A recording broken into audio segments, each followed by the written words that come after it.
बिहार में विधानसभा चुनाव से पहले हर पार्टी अपने अपने वोटर को साधने में लग गई है।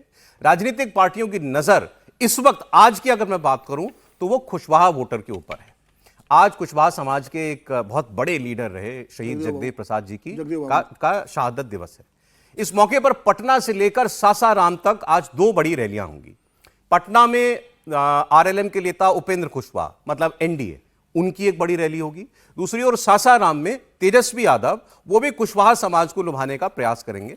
और उपेंद्र कुशवाहा ने पटना के मिलर ग्राउंड में परिसीमन सुधार रैली का आयोजन किया है इसी बहाने। तो सासाराम में तेजस्वी यादव अपनी तरफ से एक राजनीतिक एकजुटता के लिए रैली कर रहे हैं। यह वोट मुख्यतः एनडीए का वोट है। उपेंद्र कुशवाहा अपने वोटर्स को एकजुट करेंगे, तेजस्वी यादव अपने एमवाई समीकरण में कुछ जोड़ने की कोशिश करेंगे।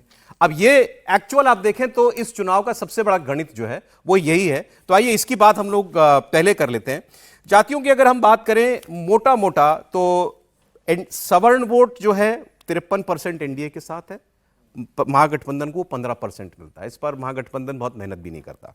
लेकिन जो ईबीसी वोट है, ईबीसी और ओबीसी वोट जिसमें बाकी सारे जातियां आती हैं, मैं इसमें से कोयरी कुर्मी को भी अलग कर दूं, यादव को अलग कर दूं, तो जो बचता है उसका 58% एनडीए के पास जाता है। और पिछले चुनाव में केवल 18% वो तेजस्वी यादव और उनके गठबंधन को मिला था। उनकी सबसे बड़ी चुनौती वो है गैर यादव ओबीसी को कैसे अपने साथ लाना। इसके बिना तेजस्वी यादव मुख्यमंत्री नहीं बन सकते। ये बिहार में कई बार के चुनाव का जो नतीजा है वो यही बताता है। और तेजस्वी मुख्यमंत्री की बात निकली है सर, वैसे इसके साथ साथ ही बात कर लें, तेजस्वी जी ने कल अपने आप को एक बार फिर मुख्यमंत्री पद का दावेदार घोषित कर दिया है, क्योंकि राहुल जी ने तो किया नहीं था। तो एक बार पहले उन्होंने अखिलेश यादव के साथ कर दिया था, फिर कल उन्होंने फिर कहीं कहा है कि भाई जीतेंगे तो मुख्यमंत्री तो मैं ही बनूंगा। लेकिन वो बनेंगे तब जब ये गैर यादव ओबीसी वोट मिलेगा। बिल्कुल ठीक बात है। यदि कास्ट पॉलिटिक्स के हिसाब से देखें तो वही वाला एक ब्रैकेट है जो उनको रोके हुए है, और वही एक ब्रैकेट है जो नीतीश कुमार जी की जरूरत बनाए हुए बीजेपी के लिए। अच्छा, सही बात। मतलब दोनों के लिए वो वाला ऐसा फॉरवर्ड कास्ट है कितना, 9 से 10%? हाँ, वो तो 9-10%। उसका कोई फर्क नहीं पड़ता। उससे एनडीए को कुछ नहीं मिलता। टोटल 14% है, तो उसमें से कोई बड़ा फर्क नहीं पड़ा, और वो उनके साथ चल ही रहा है हमेशा। तो वो वाला जो ब्रैकेट है, जब तक वो मूव नहीं करेगा तेजस्वी जी के लिए, और वो ब्रैकेट कांग्रेस के साथ नहीं आ रहा भाई, यदि कांग्रेस उनके साथ मजबूती से आ जाएगी तो क्या वो ब्रैकेट में से कुछ आएगा? वो मोटे तौर पे नहीं आ रहा। तो इसलिए कुछ और एक्सरसाइज उनको करनी पड़ेगी। और जैसे बीजेपी ने की, जो छोटी छोटी जातियों के जो पार्टियां हैं, समूह हैं, बहुत सारे लोग इलेक्शन में नहीं है लेकिन फिर भी बीजेपी के साथ हैं, और आरएसएस भी उसमें काम कर रहा है। उसका जब तक मूवमेंट नहीं होगा तब तक राहुल जी ना बनाए, जनता को बनाना ना। तेजस्वी के कहने से भी नहीं बनने हैं, राहुल जी के कहने से भी नहीं बनने हैं। मान लीजिए राहुल जी कह देते तो बन जाते। ठीक बात है, थोड़ी है। अच्छा, आज एक अखबार में विश्लेषण छपा, आप कितने सहमत हैं ये बताइए। उनका कहना यह है कि राहुल गांधी की मजबूरी है कि वो अभी नहीं तेजस्वी यादव को आगे कर सकते, क्योंकि कांग्रेस पार्टी का सारा जोर इस वक्त जो है वो ये है कि ब्राह्मणों पर, दलितों पर, और जो एक्सट्रीमली बैकवर्ड है उस पर है। और वो जो है आरजेडी के सत्ता में आने के बाद से जो है वो वर्ग जो है थोड़ा सा पीछे हटता है। नहीं, ये कहने के लिए हो सकता है, लेकिन वो ना भी कहें तब भी जो ये वाला सारा वोट बैंक है उसको पता है कि जाना कांग्रेस को आरजेडी के साथ ही है। कोई कहने से थोड़ी, ये भी वैसी की वैसी बात है। वो तो वहां पर साफ साफ है कि कांग्रेस के साथ ही कांग्रेस को जाना है। लेकिन कोएलिशन पॉलिटिक्स में ये चलता है कि पार्टियां एकदम इस तरह से नहीं आती कि भाई टेकन फॉर ग्रांटेड समझ लें तेजस्वी जी कि भाई अब तो मैं हो गया तो आप किसी को नहीं पूछेंगे। तो थोड़ा सा प्रेशर बनाए रखने के लिए भी ये काम में आता है, और वहां भी उधर भी वही काम में आ रहा है, इधर भी वही काम में आ रहा है। नीतीश कुमार जी तो मुख्यमंत्री हैं, आप उनको ही नहीं बना रहे। एक बार सर जल्दी से जरा ये कास्ट अरिथमेटिक जल्दी से एक बार देख लें जो आप कह रहे थे। हाँ, मैं कह रहा हूँ वो वाला वीडियो आपके ध्यान में नहीं आएगा? चुप हो जाइए, मनोज झा जी वाला आपने नहीं देखा क्या?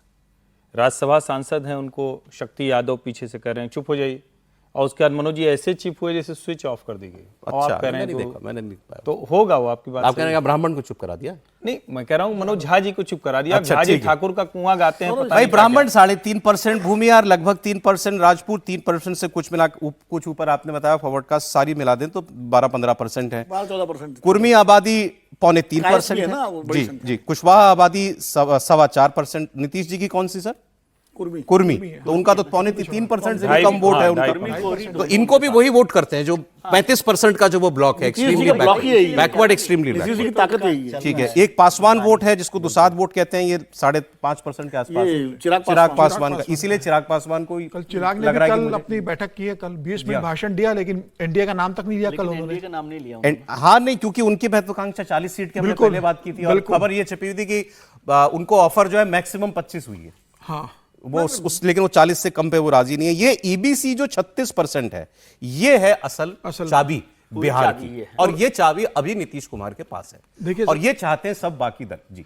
और निश्चित रूप से एबीसी वोट किया और सबका ध्यान है, और इसलिए आप देखिए कि राष्ट्रीय जनता दल ने पहली बार मंगनी लाल मंडल को अपना प्रदेश अध्यक्ष बनाया है, जो सिर्फ 140 दिन पहले आरजेडी में शामिल होते हैं, और आरजेडी के बिहार अध्यक्ष मंगनी लाल मंडल को बना दिया जाता है।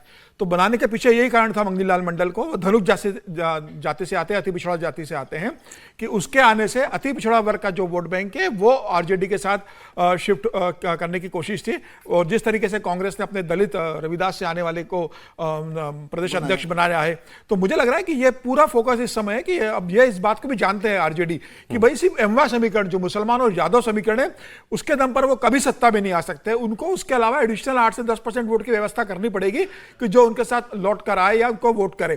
तो अब वो ईबीसी पर ध्यान दे रहे हैं, ओबीसी पे ध्यान दे रहे हैं, और अखिलेश यादव जिस तरीके से अभी गए थे और अखिलेश यादव सपोर्ट कर रहे हैं, तो अखिलेश यादव ने जो अपना पीडीए बनाया है, तो उनको उम्मीद है कि अखिलेश यादव आएंगे तो अखिलेश यादव से प्रभावित होकर कुछ क्या ओबीसी से ईबीसी जुड़ सकता है। धनिकलाल मंडल को प्रदेश अध्यक्ष बनाने के क्या मंडल कम्युनिटी जो है वहां पर वो उनके साथ जुड़ती है। तो इस तमाम तरह की कोशिशें बिहार के अंदर राजनीतिक समीकरण कर रहे हैं, क्योंकि ये पता है कि सिर्फ एमवा समीकरण के काम पर आप सरकार नहीं बना सकते। कांग्रेस का भी वही वोट बैंक जो आरजेडी का वोट बैंक है, और राहुल गांधी जिस तरीके से ओबीसी की बात कर रहे हैं, तो अब यह लग रहा है कि बिहार में शायद ओबीसी का एक वर्ग टूटकर इनके साथ आ सकता है। तो इनका फोकस वही है कि भाई एमआई तो है, ईबीसी और ओबीसी हमारे साथ जोड़ लो तो हम सरकार बनाने की स्थिति में आ सकते हैं। आप कुछ कह रहे थे, मैं इंटरेस्टिंग बात बताता हूं फिर। मैं कुशवाहा वाले पे जो आज जो रैली हो रही है जी, देखिए, जिनकी स्मृति में हो रही जगदेव सिंह जी की, जगदेव बाबू की कुछ स्मृति में उनका मर्डर हुआ था, और उस मर्डर में जो लोग थे वो कौन थे वो अलग बहस है। लेकिन महत्वपूर्ण बात यह है कि उनके बेटे हैं नागमणि, जो केंद्र में मंत्री थे, बिहार की राजनीति बहुत सक्रिय रहे, लेकिन आज नागमणि जी कहाँ हैं ये पता नहीं है। वो बिल्कुल, एक जमाना ये था कि नागमणि जो है वो कुशवाहा वोटों के सबसे बड़े नेता होते थे अपने पिताजी की विरासत के कारण। अच्छा, अब उपेंद्र कुशवाहा उसको क्लेम कर रहे हैं, लेकिन पिछले चुनाव में, लोकसभा चुनाव में उपेंद्र कुशवाहा जी की पार्टी की जो स्थिति हुई, उससे उनका भी थोड़ा दावा कमजोर हो। ये बताया मुझे भी, नागमणि जी बीजेपी में बीजेपी में, हाँ, तो नागमणि एक फैक्टर होते थे एक समय में।